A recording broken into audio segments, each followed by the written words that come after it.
हाँ भाई, ऑर्गेनाइजिंग एक ऐसा चैप्टर फंस गया जिस वो थर्ड वीडियो तक जा रहा है भाई। सोचो यार क्या करें, लेकिन फिर भी टाइम मांगता है तो अगेन मैं बोलूँगा टाइम तो देना पड़ेगा। हम कुछ नहीं कर सकते क्योंकि हम बिल्कुल रफ है जिससे नहीं गुजर सकते। हमें तो पूरा सिलेबस कंप्लीट करना है। रिवीजन ऐसे ही होता है जो हर एक चीज़ कवर कर ले भाई। तो आज के दिन हम बिल्कुल चिल आउट होकर, रात के 10 बज रहे हैं, ज़्यादा टाइम नहीं लेंगे, ऑर्गेनाइजिंग को ख़त्म करेंगे और तरीके से ख़त्म करेंगे।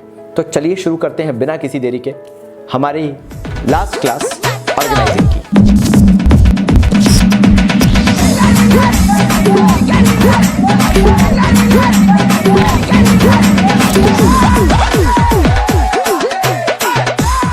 तो अब हमें इसके अंदर डिस्कस करना है भाई फॉर्मल एंड इनफॉर्मल ऑर्गेनाइजेशन। तो पहले तो हम ये देखेंगे कि फॉर्मल और इनफॉर्मल के बेसिस क्या हैं और फिर यार एडवांटेजेस डिसएडवांटेजेस पे आएंगे। ठीक है, चलो देखना चालू करें। तो भाई फॉर्मल और इनफॉर्मल ऑर्गेनाइजेशंस में डिफरेंस क्या होता है, बहुत बेसिक्स करेंगे अगेन, क्योंकि केस स्टडीज को पकड़ना है, उससे ज्यादा इससे पूछा नहीं जाता। हाँ, जो चीजें हैं वो आपको नोट्स में नीचे डिस्क्रिप्शन में मिल जाएंगी, तो आप उससे रिवीजन कर सकते हो। चलो, तो फॉर्मल ऑर्गेनाइजेशन जो होता है वो बेसिकली बात करता है इन 4 एलिमेंट्स की। अगर आपको केस स्टडीज के अंदर ढूंढना हो, लिख लेना, position, responsibility, authority and accountability. मतलब इससे रिलेटेड अगर कहीं पे भी केस स्टडी आती है तो ये टेक्निकल टर्म्स हैं, टेक्निकल जार्गन्स हैं, जिससे पकड़ पाओगे कि जो केस स्टडी है वो पूछी काय के लिए जा रही है भाई, फॉर्मल ऑर्गेनाइजेशन के लिए। नाउ ये चीजें डिफाइन की जाती हैं एक्सप्लिसिटली और clearly without any terms and conditions. किसी को भी ऐसे मद्देनजर ना रखते हुए ये चीजें हैं तो मतलब है no exceptions, clearly and explicitly defined. Now reporting relationships establish कर दिए जाते हैं इसके अंदर। और यस, एक और चीज कभी भी पूछते हैं कि डेलिबरेटली कौन सा फॉर्म होता है, तो दैट इज फॉर्मल ऑर्गेनाइजेशन। इसको डेलिबरेटली फॉर्म किया जाता है, डिजाइन किया जाता है। And more emphasis on work, like सबसे ज्यादा इसके अंदर अगर कोई चीज प्रायोरिटाइज की जाती है या जो चीज प्रायोरिटाइज की जाती है वो काम है। ये पॉइंटर्स, ये फैक्टर्स इसके अंदर बहुत मैटर करते हैं। इनफॉर्मल में अगर मैं आता हूं तो उसके अंदर कुछ ऐसा खास नहीं है। उन्होंने बोला नेटवर्क ऑफ सोशल रिलेशन है, मतलब जो हम आपस में म्यूचुअली कई बार फॉर्मल कम्युनिकेशन होते होते एक दूसरे को जानने लगते हैं। हमारे यहाँ तो टिफिन खुलते ही बात चालू हो जाती है, अच्छा भाई तू भी यूपी से है, अरे भाई मैं दिल्ली से हूँ, अरे पंजाब वाले भाई हैं। और क्या होता है, एक रिलेशनशिप एस्टेब्लिश हो जाता है। हमारे नानी के दादा के फूफा के पापा वहीं पे रहते थे और न जाने क्या क्या, उसके थ्रू जो एक रिलेशनशिप एस्टेब्लिश होता है वो हमारा इनफॉर्मल होता है। That means emerges due to formal rules and relationships जो आपके होते हैं ऑर्गेनाइजेशन के अंदर, मे बी उनसे बातचीत करते करते over the period of time जो एक इंटरेक्शन के थ्रू, कम्युनिकेशन के थ्रू बातचीत होने लगती है, जो एक फ्रेंडली नेचर हो जाता है, वो इनफॉर्मल का पार्ट होता है। No specific direction of flow of communication, जैसे यहाँ पे स्पेसिफिक होता है, यहाँ पे बिल्कुल भी स्पेसिफिक नहीं है। कोई भी किसी का भी दोस्त बन सकता है। जैसे यार अपनी फैमिली बना ली ना अपन ने, यार प्रोफेशनल टर्म्स में चाहते जाते आज एक फैमिली अपन तैयार करके बैठे हैं, 200K प्लस का जो फैम है। ऐसे ही जब आप कहीं पे जॉब करते हैं तो वहां पे भी आपकी एक फैमिली डेवलप हो जाती है। चलिए इसके अंदर कुछ एडवांटेजेस और डिसएडवांटेजेस जो है उनकी भी बात कर लेते हैं। तो फॉर्मल की अगर एडवांटेज की बात करूं तो फिक्सेशन ऑफ रिस्पॉन्सिबिलिटी, मतलब आप फॉर्मल के अंदर डिफाइंड रिस्पॉन्सिबिलिटी फिक्स कर सकते हो। भाई तेरा काम ये है, तुझे यही करना है। This is how something formal organisation का एडवांटेज बन जाता है। आपको वहां पे सोचना नहीं पड़ेगा, सामने वाले का काम अलॉटेड है और उसी के अकॉर्डिंग आप उसकी रिस्पॉन्सिबिलिटी बड़ी आसानी से फिक्स कर दोगे। जैसे आपकी मम्मी, बेटा सुबह उठो अपना बिस्तर जमाओ, यहां पे मातेश्री ने आपकी रिस्पॉन्सिबिलिटी फिक्स कर दी है, उठना है अपना बिस्तर जमाना है। हम करें ना करें बात अलग है, बट यहां पे इसी तरीके से जब फॉर्मल की बात करें तो उसमें ये जो रिस्पॉन्सिबिलिटी वाला जो फिक्सेशन फैक्टर है ये काफी आसान हो जाता है। सेकंड आते हैं क्लैरिटी ऑफ ड्यूटीज, यानी जो आपको काम परफॉर्म करना होता है, क्योंकि आपको रिस्पॉन्सिबिलिटी पता है तो अगेन हर एक इंडिविजुअल को क्लियरिटी रहती है वो क्या ड्यूटीज परफॉर्म करने वाला है। मतलब इसके अंदर कुछ ऐसा मैं डिटेल में बताऊं भी तो क्या बताऊं, कुछ है भी नहीं। Every single person in the organisation knows the role he has to perform और he has to play in the organisation. फिर से बोलूं तो अगेन चार्टर्ड अकाउंटेंट चाय थोड़ा ना बनाएगा भाई, वो फाइनेंशियल रिकॉर्ड्स मेंटेन करेगा। क्लियर है। फिर एक और एडवांटेज बोल सकते हैं कि अपन यूनिटी ऑफ कमांड रहता है। दैट मींस फॉर्मल के अंदर बिकॉज फ्लो ऑफ कम्युनिकेशन बहुत ही फॉर्मल वे में होता है, तो जो कमांड गिविंग अथॉरिटीज होती हैं वो सबऑर्डिनेट्स को उसी लेवल पे कमांड देती हैं। तो चीजें जब सारी फॉर्मल चल रही है तो एक यूनिफाइड वे में चलती हैं, एक यूनिटी में चलती हैं, एक प्रॉपर डायरेक्शन में चलती है। अब डिसएडवांटेज देखा जाए फॉर्मल कम्युनिकेशन का तो मे बी कई बार होता है डिले इन एक्शन, क्योंकि कई बार ऐसा होता है कि आपके सुपीरियर सुनने को तैयार नहीं है या भाई उनके सुपीरियर सुनने को तैयार नहीं है। तो इसके कारण, आर्ग्यूमेंट्स के कारण, कोऑर्डिनेशन कई बार प्रॉपर ना होने के कारण जो एक्शंस हैं उनमें डिले आ सकता है, because sometimes you have to follow a very long chain of channel of distribution. तो इसलिए sometimes you have to follow a longer channel of communication और उसके कारण मे बी प्रॉब्लम्स आ सकती हैं। फिर आता है लैक ऑफ इनिशिएटिव। होता पता है क्या है, रूल्स होते हैं और गाइडलाइंस होती हैं और जो डिसिप्लिन नॉर्म्स होते हैं या हम बोल सकते हैं जो लेट डाउन पॉलिसीज होती हैं वो सब पहले से ही डिफाइंड रहती हैं। अब आप उसके अंदर कोई भी प्लस माइनस या चेंजेस लेकर नहीं आ सकते। अब आप क्योंकि चेंजेस लेकर नहीं आ सकते तो आपके लिए तो भाई बड़ी प्रॉब्लम हो गई। आप अगर इनिशिएटिव लेने की कोशिश भी करो, आप अगर कुछ नया करने की कोशिश भी करो तो आपको करने नहीं दिया जाएगा। इसके कारण एक रिजिडिटी सी आ जाती है कि being a subordinate if you want even to try something new that is just not possible because organisation वो चीज अलाउ ही नहीं कर रही है। अब अगर इनफॉर्मल की बात करें तो सबसे पहली बात तो सेटिस्फेक्शन मिलता है भाई जो हमारी सोशल नीड्स हैं उससे, क्योंकि कई ऐसे आज के टाइम पे हमारे इंडिया में आज भी ऐसे अथॉरिटेटिव और ऑटोक्रेटिक स्टाइल्स ऑफ लीडरशिप हैं जहां पे आपका इनफॉर्मल कम्युनिकेशन उतना ज्यादा नहीं होता है। सो मे बी अगर आपको किसी ऑर्गेनाइजेशन में वैसा चांस मिला है तो वो जो सोशल नीड होती है, because we are social animals वाली बात हो जाती है कि हमें यार कम्युनिकेट करने, वो भाईचारे में मजा ही अलग आता है, साथ में काम करना, हंसना बोलना, पार्टीज में जाना, ये सब करना, तो एक ग्रुप बन जाता है, उसका मजा ही अलग होता है। लेकिन अगर आपको टोटली अगर प्रोहिबिट कर दिया जाए तो वो तो डिसएडवांटेज हो जाएगा, वो तो गलत चीज हो जाएगी। सो अगेन फॉर्मल के अंदर आपकी एक सोशल नीड फुलफिल हो जाती है कि कोई आपके साथ है, आपकी मे भी मदद करने के लिए, आपका साथ देने के लिए और आपके साथ थोड़ा बहुत टाइम स्पेंड करने के लिए, यार समझ जाओ। फिर आता है फास्टर कम्युनिकेशन। ये जो तरीका होता है ना, इसमें कम्युनिकेशन मतलब बात आग की तरह फैलती है। जब फॉर्मल की बात की जाए तो मे बी उसमें बात दबी हुई रहे, लेकिन जब इनफॉर्मल की बात आती है तो कम्युनिकेशन उससे ज्यादा फास्ट नहीं हो सकता। मतलब आपने एक इंसान से बोला था कि यार मैं है ना कल सुबह उठ के सोच रहा हूं कि एक दिन का ब्रेक लेके डॉक्टर से चेकअप करवा के आ जाऊं, कल छुट्टी ले लेता हूं। दूसरे दिन जब आप सुबह उठे तो बॉस का मैसेज था कि आपने किसी को क्या बोला कि आप जॉब छोड़ रहे हैं। सो आप समझ रहे हैं कि इसमें तो फ्लो ऑफ कम्युनिकेशन ऐसा होता है कि आप भी नहीं जानते बात कहां से क्या पहुंच गई है। So yes, it is an advantage but at the other side वो डिसएडवांटेज भी है कि मे बी उस चीज को गलत भी परसीव किया जा सकता है। जिस पे मेरा पहला जो डिसएडवांटेज है वो बेस्ड है, वो है स्प्रेडिंग ऑफ रूमर्स। तो जैसा मैंने अभी आपको बताया वैसे रूमर्स बहुत जल्दी स्प्रेड होते हैं। जिस तरह से फास्टर कम्युनिकेशन है तो अगेन जो बात है उसको घुमा फिरा के, हमारे भारत में तो आप जानते हो कि कोई भी बात हमेशा सीधे कन्वे नहीं की जाती है, तो maybe there is a problem और चीजें कुछ की कुछ पहुंच जाए। फिर इसी में आ जाता है रेजिस्टेंट टू चेंज, यानी अगर इनफॉर्मल कम्युनिकेशन या इनफॉर्मल ऑर्गेनाइजेशन जो है वो हावी होने लगे तो उससे पता है प्रॉब्लम क्या होगी। मे बी ये सब मिलकर एक गैंग तरह का बना लेंगे और अगर कोई चेंज ऑर्गेनाइजेशन लेके आना भी चाहेगी तो उसको लेके आने नहीं दिया जाएगा अल्टीमेटली, क्योंकि वो उसको पूरी तरह से रिटेलिएट करने पे तुले हुए हैं। So that can also be a disadvantage अगर आप इनफॉर्मल को कंट्रोल ना करें तो। सो बाबा जी की बूटी को खत्म करते करते आखिर में मैं आपको एक चीज बता देता हूं कि अगर कोई आपसे पूछता है क्या इनफॉर्मल ऑर्गेनाइजेशन को कंप्लीटली एलिमिनेट किया जा सकता है, अगर केस स्टडी ऐसा कुछ पूछना चाह रही है या ऐसा कुछ फ्रेम करना चाह रही है, तो आप हमेशा बोलना it is just not possible to eliminate the informal organisation completely because again it is based on social behaviour. और सोशल बिहेवियर जो होता है ना, जो भाईचारा होता है, उसको तोड़ने की कोशिश करोगे तो वो और जुड़ता चला जाएगा। यू नो, जैसे हमारा कॉमर्स बाबा फैम है, कॉमर्स बाबा फैमिली है, तो ये पता नहीं लोग कुछ भी सोचें, लेकिन ये जो आज के टाइम पे पॉजिटिविटी दिखती है, जब कमेंट बॉक्स देखो, जब आप लोगों की प्रेजेंट लगाते हुए देखो, तो ठीक है दो चार लोग हैं जो माहौल गंदा करने की कोशिश करते हैं, लेकिन फिर जब जो इकट्ठा क्राउड आता है ना, जो आप लोगों का इकट्ठा जो सपोर्ट आता है, वो देख के पता चलता है कि कुछ भी हो, जो हम लोगों का बॉन्ड है वो अगर कोई तोड़ने की कोशिश करेगा ना तो हम और तेज आएंगे और तरीके से आएंगे। और अगर यही चीज है तो भाई लाइक बटन जो है ना वो हिट हो जाना चाहिए कि हाँ यार बाबा जी के साथ हैं। सब्सक्राइब तो सब हैं ही, क्योंकि आगे आने वाले हैं कुछ लाइव सेशंस, और अगर आपने सब्सक्राइब किया ही नहीं है तो फिर लाइव अपडेट मिलेगा ही नहीं और फिर आपके डाउट्स कैसे सॉल्व होंगे। तो याद रखना उस चीज़ को भी। ये पता है ये बीच में छुपाने का तरीका इसलिए है क्योंकि ताकि उन्हीं तक ये नोटिफिकेशन पहुंचे जो कॉमर्स बाबा फैमिली को चाहते हैं और बाबा जी को लग के देखते हैं। तो ठीक है भाई, आगे बढ़ते हैं अपन। तो आइए भाई ढोल नगाड़े के साथ शुरू करते हैं हमारी बूटी #4। इसके अंदर हमें पढ़ना है डेलीगेशन ऑफ अथॉरिटी। तो पहले मीनिंग पता होना चाहिए भाई, डेलीगेशन ऑफ अथॉरिटी का मतलब क्या है। मतलब कभी भी आपके पापा आपको बोले जा बेटा बिल भर के आ जा, पानी का बिल भर दे, बिजली का बिल भर दे, या जाके ग्रोसरी वगैरह ले आ, तो वो एक तरीके से डेलीगेशन ऑफ अथॉरिटी है। अब आप रास्ते में जाते जाते, क्योंकि अभी आपका मे बी लाइसेंस नहीं बनाया या कुछ भी हो, अब एक्सीडेंट वगैरह, खुदा खास्ता कभी ना हो यार, ऐसी बात नहीं है, भाईचारा है। मैं तो बस एग्जांपल दे रहा हूँ कि अगर कुछ ऐसा इंस्टेंस हो जाता है जिसके कारण कुछ ऐसा बहुत ही डीपर इंपैक्ट पड़ता है, तो ऐसा नहीं है कि आपकी पापा जो है वो रिस्पॉन्सिबिलिटी को अपनी अवॉइड कर सकते हैं या अपनी अकाउंटेबिलिटी को अवॉइड कर सकते हैं। अल्टीमेटली जो रिस्पॉन्सिबिलिटी और अकाउंटेबिलिटी होती है वो हमेशा वहां रहेगी। वो कभी भी ऐसा नहीं हो सकता कि वो चले जाए जो सुपीरियर है उससे। तो यहाँ पे भी उन्होंने यही बोला, ये एक प्रोसेस होता है अपना टास्क शेयर करने का। भाई मैं बहुत बिजी इंसान हूं, मैं दिन भर में सारे काम नहीं कर सकता, तो मैं क्या करता हूं भाई, अपना कुछ जो वर्कलोड है एडिटिंग वगैरह वो अपने जय भाई साहब को देता हूं। तो यहां पे भी क्या हुआ, हम जो टीम की तरह काम कर रहे हैं उसमें होगा क्या, हमने अपने टास्क शेयर कर लिए। अपन यहां रिकॉर्डिंग कर रहे हैं, जय भाई साहब एडिटिंग कर रहे हैं, simply we are just sharing our task. तो again delegation is a process by sharing the task. Now ये एक और तरीके से अगर बोला जाए तो क्या बोल सकते हैं, हम अपनी रिस्पॉन्सिबिलिटी और अथॉरिटी जो है उसको हम शेयर कर रहे हैं between managers and subordinates. Now यहाँ पे तो अपना भाईचारा है, कोई मैनेजर कोई सबऑर्डिनेट नहीं है, मैं सबऑर्डिनेट हूँ, जय भाई साहब मैनेजर है, एक तरीके से मान लो आप तो।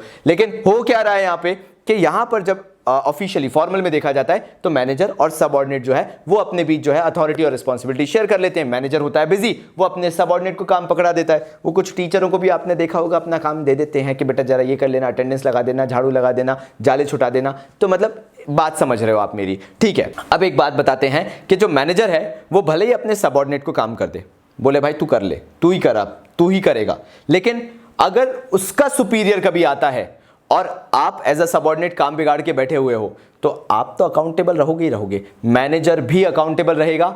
आप मतलब मैनेजर को बोल सकते हो साफ साफ, सर इसने मुझे काम दिया था, मैं तो जानता भी नहीं था ये काम करना, इसने मुझे बोला था काम करने को, मेरा तो मन भी नहीं था, पता नहीं ये क्यों दे के चला गया। So again manager will be accountable, manager will be responsible, समझ गए ना, अकाउंटेबल भी मैनेजर, रिस्पॉन्सिबल भी मैनेजर। मैं चाहूंगा अभी कि जय ये एडिट कर दे तो जय नहीं करेगा, तो इसलिए मैंने अपना जो स्लिप ऑफ टंग था उसको इसमें इंक्लूड ही कर दिया।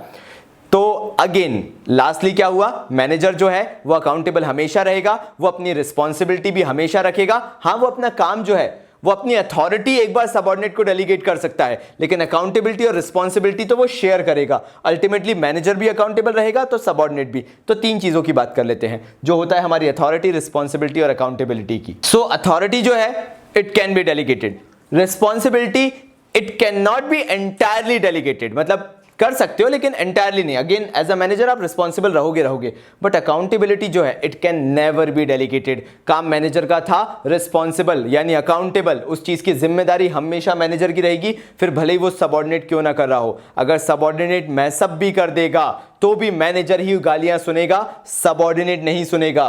क्यों? क्योंकि काम मैनेजर का था। सो अथॉरिटी रिस्पॉन्सिबिलिटी ये जो है ये पैरिटी में जाते हैं, goes hand in hand. Responsibility ज्यादा नहीं दी जाती, अथॉरिटी ज्यादा नहीं दी जाती, दोनों कम भी नहीं दी जाती, दोनों बैलेंस के हिसाब से दी जाती है। भाई जबान खिसक जाएगी, जल्दी से लिखो, आगे बढ़ते हैं। सो डेलीगेशन ऑफ अथॉरिटी किया क्यों जाता है? मैनेजमेंट इफेक्टिव करने के लिए, बिकॉज अगर एज अ मैनेजर आप सबऑर्डिनेट को भी चांस दोगे काम करने का तो वो भी ग्रो करेंगे और मैनेजमेंट इफेक्टिव होगा, बिकॉज सबऑर्डिनेट अपने लेवल पे बड़े काम हैंडल करना सीखेगा और धीरे धीरे वो भी ग्रो करेगा और वो मैनेजमेंट की इंपॉर्टेंस समझेगा। जिसी से सेकंड और थर्ड भी पॉइंट बनता है, एक तो एम्प्लॉय मोटिवेशन भी मिलता है और एम्प्लॉय डेवलप भी होता है। मतलब दोनों कॉन्टेक्स्ट में रखा देखा, मतलब जय भाव साहब मैं तुम्हें बहुत मारूंगा। तो अगर हम एम्प्लॉय डेवलपमेंट की बात करें तो आप सोच के देखो यार, एक एम्प्लॉय जो है वो ऑर्गेनाइजेशन के अंदर काम तो कर रहा है, वो अपने लेवल का तो काम कर रहा है, लेकिन अगर आप एज अ मैनेजर उसे कुछ काम देते हो तो उसका डेवलपमेंट होना चालू होता है, because again he is facing new challenges जो उसने लाइफ में कभी देखा ही नहीं। अगर आपको समोसा तलना आता था और अगर किसी ने आपको चैलेंज दिया ब्रेड पकोड़ा, तो आप कुछ लाइफ में नया कर रहे हो। ऐसे ही मैनेजर और सबऑर्डिनेट के साथ भी होता है। सबऑर्डिनेट जब होता है अपना काम करते हुए और मैनेजर बोलता है अब तुम मेरे लेवल का काम करके दो, तो सबऑर्डिनेट डरेगा, थोड़ा सा घबराएगा भी, लेकिन वो सोचेगा नहीं ये मेरे लिए अपॉर्चुनिटी है कि मैं वो काम कर रहा हूं जो मेरे लीग से बाहर का है और मुझे कुछ नया सीखने को मिलेगा, अपर लेवल का सीखने को मिलेगा। That is how motivation works, and motivate हो रहा है तो डेवलप तो होगा भाई। So facilitation of growth next point है, मतलब इसके अंदर बोला गया कि ऑर्गेनाइजेशन भी ग्रो करेगा इसके थ्रू और जो सबऑर्डिनेट्स हैं वो भी ग्रो करेंगे। मतलब यहां पर विन विन सिचुएशन सबके लिए है। एक तो काम इजी हो जाएगा, मैनेजर कंसंट्रेट कर पाएगा अपने जो इफेक्टिव काम है, जो उसके लिए कंसंट्रेट करने वाले काम है वो, और वो बेसिक काम सबऑर्डिनेट को देगा। इससे सबका ही ग्रोथ हो रहा है और ऑर्गेनाइजेशन के अंदर काम जल्दी हो पा रहा है। इसी के कारण बोला गया बेसिस ऑफ मैनेजमेंट हायरार्की। ये जो चीज़ है, जो डेलीगेशन ऑफ अथॉरिटी है, ये जो मैनेजमेंट की हायरार्की होती है, top level, middle level, bottom level, इसका एक तरीके से बेसिस है। इसमें आपको डेलीगेशन ऑफ अथॉरिटी तो दिख रहा है कहीं ना कहीं कि एक काम जो टॉप लेवल नहीं कर सकता उसने मिडिल लेवल को दे दिया, जो मिडिल लेवल नहीं कर सकता उसने लोअर लेवल को दे दिया। सो हायरार्की का बेसिस ही डेलीगेशन ऑफ अथॉरिटी है, because every task can not be perform by the top level. कि भाई टॉप लेवल लेबर आए, बढ़िया, मतलब लेबर तो नहीं आए, जो बोर्ड ऑफ डायरेक्टर्स थे बढ़िया सूट वूट पहन के आए, फिर उन्होंने बोला यार अभी तो कोल माइन में खुदाई भी करनी है, बढ़िया लेबर वाले के अच्छे पहने और लगे कुल्हाड़ी मारने, तो ऐसा तो होगा नहीं ना। इसलिए तो वो डेलीगेशन ऑफ अथॉरिटी करते हैं। हाँ, वो फॉर्मल लेवल पे करते हैं, यहाँ पे भी फॉर्मल लेवल पे ही है, ऐसा मत सोचना, लेकिन यहाँ पे छोटे लेवल पे है, स्मॉल स्केल पे है। और जब top level, middle level, bottom level पे देखते हो तो यार वहां पर आपको बहुत ही प्रोफेशनलाइज्ड वे में, स्पेसिफिक वे में देखने को मिलती है। हमारे लास्ट टॉपिक पे आ जाते हैं जो कि है हमारा सेंट्रलाइजेशन ऑफ डिसेंट्रलाइजेशन। अब सेंट्रलाइजेशन और डिसेंट्रलाइजेशन यानी हमारी बूटी #5। अब मैं इसमें तुम्हें हर वो जड़ी बूटी दे दूंगा जिससे तुम इसको बहुत आसानी से डेलीगेशन से जोड़ कर भी देख सकते हो, तोड़ कर भी देख सकते हो। और यहां तक आ गए हो तो ये मान के चलो कि ये चैप्टर तुम्हारे लिए तो बिल्कुल स्वार हो गया, मतलब it's all good for you now. So how it is going to happen. पहली चीज तो डेलीगेशन को समझो। डेलीगेशन का मतलब होता है एक मैनेजर अपना पूरा काम नहीं कर सकता, बेचारा बड़ा थका हुआ है, लाइफ से भी थका हुआ है, घर से भी थका हुआ है, बेचारा अपना थोड़ा सा काम सबऑर्डिनेट को दे देता है।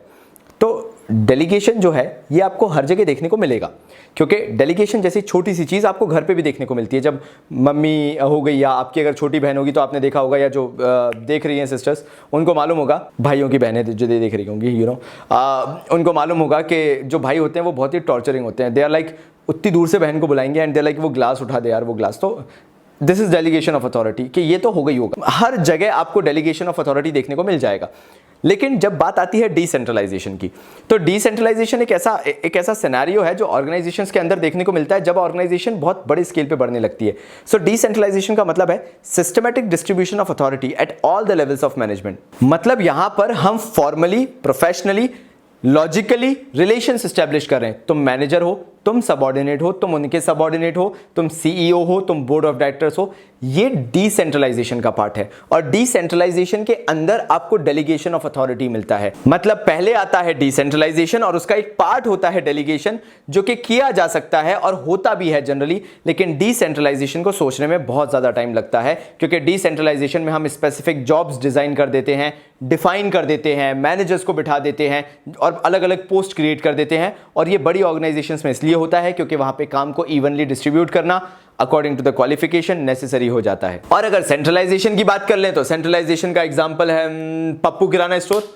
वहां पे जो हमारे पप्पू भाई साहब होते हैं वही दुकान खोलेंगे, वही कैश संभालेंगे, वही रजिस्ट्री करेंगे, वही उधार देंगे, वही खाना खाने जाएंगे तो फिर उधार का काम बंद हो जाएगा। मतलब सारी चीजें पप्पू भाई साहब ही करेंगे। हाँ, वो एक लड़के को रख लेंगे जो कि काम उनके आता रहेगा, वो डेलीगेशन शो कर रहा है। तो सेंट्रलाइजेशन के अंदर भी आपको डेलीगेशन दिख जाएगा, लेकिन डिसेंट्रलाइजेशन नहीं दिखेगा। डिसेंट्रलाइजेशन बड़े लेवल पे होता है, डेलीगेशन तो हर लेवल पे आपको दिख सकता है। तो कोई ऐसा बहुत सोचने वाला काम नहीं है।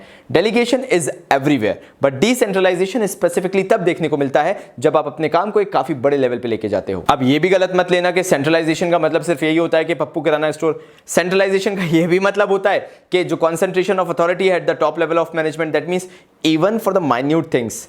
जैसे अगर you have to use the tools and equipments, तो आपको उसके लिए दौड़ लगानी पड़ेगी टॉप लेवल मैनेजमेंट के पास और उनसे जाके पूछना पड़ेगा सर वो पाना यूज कर लें, वो नल ढीला हो रहा है, समझ रहे हो। So you have to have every single thing, जो भी कॉन्सेंट्रेशन ऑफ पावर है वो एक ही जगह पे हो जाता है, तब सेंट्रलाइजेशन होता है। और वो बड़ी ऑर्गेनाइजेशंस में काम ही नहीं कर सकता, तभी तो मैंने आपको एग्जांपल दिया पप्पू किराना स्टोर का। I hope you understand. Importance of delegation पे आए तो it develops initiative among subordinates. Subordinates confident feel करते हैं, मोटिवेटेड फील करते हैं कि उनकी जॉब है, ये उनका काम है, ये उन्हें करके दिखाना है। जब आपके घर वाले आपको कह दें बेटा हमें मालूम है तू कर सकता है, तू एक बार कर, बस हम तेरे साथ हैं, अलग ही कॉन्फिडेंस आ जाता है, बूस्टअप हो जाते हैं कि भाई करके दिखाएंगे यार, माँ बाप का भरोसा देखो। तो ऐसे जब नया नया बंदा जॉब करने पहुंचता है ना, तो उसको भी यही कॉन्फिडेंस रहता है। भले बाद में हवा निकल जाती है, लेकिन शुरुआत में क्या सोचता है भाई अपन तो शहंशाह हैं, अपन पे देखो लोग कितना भरोसा कर रहे हैं कि जॉब दे दी, काम अपन करेंगे, पैसा अपन को मिलेगा। तो this is how confidence builds up. यहां पर डिसेंट्रलाइजेशन के थ्रू यही इंपॉर्टेंस है कि वो एम्प्लॉयज को मोटिवेट करता है। फिर develops managerial talent for the future. जब सबऑर्डिनेट्स को स्पेसिफिक टास्क दे दिए गए हैं, उनकी असाइंड जॉब उन्हें दे दी गई है, तो आप जब उनको देखते हो तो धीरे धीरे एज एन एक्सपर्ट डेवलप होने लगते हैं और आपको भी लगने लगता है यार ये बंदा आगे चल के बहुत अच्छा करेगा। तो आपको भी दिखने लगती है वो मैनेजरियल एबिलिटीज उनकी, और वो चीज़ ही तो सबसे ज़्यादा इंपॉर्टेंट है। एंड ये जो डिसेंट्रलाइजेशन होता है ये उन चीज़ों में इनकलकेट करता है। तभी आपने कभी घर वालों की कभी कहानी सुनी हो, पास्ट स्टोरी सुनी हो, तो उन्हें बोला होगा बेटा हमने पता है बहुत छोटे से चालू किया था, हम आज यहाँ पहुँचे हैं। So that is how this thing works, decentralisation, कि आप धीरे धीरे एक्सपीरियंस से ऊपर बढ़ते चले जाते हो। कभी सुनो, बैठो पापा के साथ, मजा आएगा। सो अनलाइक सेंट्रलाइजेशन, डिसेंट्रलाइजेशन के अंदर क्विक डिसीजन मेकिंग होती है। आपको आपका काम दिया गया है, आपको उसकी अथॉरिटी भी दी गई है, तो आपको अंदर से कॉन्फिडेंस क्या आता है, यार मेरे पास वो पावर है कि मैं अपने डिसीजंस खुद ले सकता हूं। तो यहां पे कंपैरेटिवली सेंट्रलाइजेशन के मुकाबले क्विक डिसीजन मेकिंग होती है, क्योंकि सेंट्रलाइजेशन में you have to ask everything to the superiors, लेकिन इसमें तो ऐसा होगा नहीं। तो इसमें आपको ध्यान रखना पड़ेगा। तो जब भी आप देखें कि यार आपको डिसीजन लेना है, लॉजिकल डिसीजन लेना, आपको पूछने की जरूरत नहीं पड़ेगी, लेकिन फिर भी रिस्पॉन्सिबिलिटी है, तो जो भी करो सोच समझ के करना भाई। और इसके कारण जो टॉप लेवल मैनेजमेंट होता है उसको काफी सुकून मिल जाता है, relief to the top level management. वो सोच पाते हैं कि अपने बिजनेस को कैसे ग्रो करें, एक्सपांड कैसे करें, आगे का फ्यूचर और मिशन और विजन क्या है, वरना ये नहीं कि इसको हम पाना निकाल के दें या नहीं दें, या एक काम करते हैं हम खुद ही नल टाइट कर देते हैं। तो यू हैव बिगर प्रॉब्लम्स, आप उस पर ध्यान दो और इन चीज़ों के लिए सबऑर्डिनेट्स को रखो। इसके कारण आप अपना फोकस और अटेंशन जो है, जो नेसेसिटी है उसकी तरफ लगा दो, और जो बाकी चीज़ें हैं वो सबऑर्डिनेट्स पे छोड़ दो। और इसी कारण से सबऑर्डिनेट्स ग्रो होते हैं। तो हम बोल सकते हैं yes it facilitates growth, organisation भी ग्रो होती है, सबऑर्डिनेट्स भी ग्रो होते हैं, क्योंकि एनवायरमेंट वैसा मिल रहा है। आप सबऑर्डिनेट्स को उनके हाल पे छोड़ रहे हो क्योंकि वो आपका काम करके दे रहे हैं। मैं ये नहीं बोल रहा कि 100% छोड़ दो, आप उन पर सुपरविजन रखो, बिल्कुल रखो, लेकिन उन्हें फ्रीडम दो उनका काम करने के लिए, ताकि ग्रोथ ऑर्गेनाइजेशन की एज होल्स ओवर हो। ऐसा नहीं हो कि अकेली ऑर्गेनाइजेशन ग्रो हो रही है या अकेले सबऑर्डिनेट्स ग्रो हो रहे हैं। और आखिरी पॉइंट कहता है भाई कि इसके अंदर कंट्रोल बहुत आसानी से किया जा सकता है, क्योंकि आपको मालूम है कौन कौन सा टास्क परफॉर्म कर रहा है। तो अगर कभी आपको लगता है कि कोई गलत डायरेक्शन में जा रहा है, आप पकड़ लोगे बड़े आसानी से। तो कंट्रोल जो है वो काफ़ी इजी हो जाता है। सुपरवाइजर रहते हैं, सुपीरियर रहते हैं, उनके अंडर सबऑर्डिनेट काम करते रहते हैं, तो कहीं पे भी कमी होगी बड़े आसानी से पकड़ में आ जाएगी। तो दैट इज द वे आप चीज़ों को कंट्रोल भी कर सकते हो। तो भाइयों, हमने ऑर्गेनाइजिंग खत्म किया, 3 भागों में खत्म किया, लेकिन दम से खत्म किया, क्योंकि अगेन अगर चैप्टर टाइम मांगता है तो मैं क्यों ना दूं, मैं एक दिन में भी खत्म कर देता मेरे को, लेकिन अंदर से सेटिस्फेक्शन नहीं होता, तुम लोगों को भी नहीं होता, फिर बाबा जी पे भरोसा भी नहीं रहता। तो इसलिए 3 दिन गए ना, गए, लेकिन आज पक्का तो हो गया, ये कॉन्फिडेंस होना चाहिए। मैं यहां पर कोर्स कंप्लीट कराने से ज्यादा तुम लोगों को रिवीजन करवाने आया हूं, उस तरीके से कि तुम्हें हर एक चीज याद रह जाए। आखिरी के ये 20 डेज प्लेज का जो टाइम चल रहा है, इसमें आपके दिमाग में हर एक चीज जाना चाहिए। और पहले दिन से ये एजेंडा यही था, कोर्स खत्म हो जाएगा, वो मेरी टेंशन है, तुम्हारी टेंशन है पढ़ना। अब ये दिमाग में टेंशन लाओ, जो आज पढ़ा दिया है वो याद कैसे रहेगा। नीचे आपके नोट्स दिए हुए हैं, कुछ क्वेश्चंस भी दिए हुए हैं, 2 घंटे तक अवेलेबल हैं। जाओ डाउनलोड करो, एंजॉय करो पढ़ाई को। और याद रखना, अगर पढ़ाई कर रहे हो तो इंस्टाग्राम उठाओ, फेसबुक उठाओ, स्नैपचैट उठाओ, कुछ भी उठाओ, कॉमर्स बाबा को टैग करो, व्हाट्सएप स्टोरी में टैग करो, इंस्टाग्राम स्टोरी में टैग करो, दिखाओ कि आप पढ़ रहे हो। हमारे तक न्यूज़ पहुंचनी चाहिए कि हाँ भाई बाबा जी को देख के पढ़ रहे हैं, वरना फिर मजे ही क्या है। आखिरी में लाइक नहीं ठोका है तो अटेंडेंस के नाम पे लाइक जाना चाहिए भाई। साथ साथ में चैनल सब्सक्राइब कर लो, वरना आगे जब हम बैठ के Q&A करेंगे, क्वेश्चन आंसर राउंड करेंगे, नोटिफिकेशन कैसे आएगा। तब तक के लिए बाबा जी की तरफ से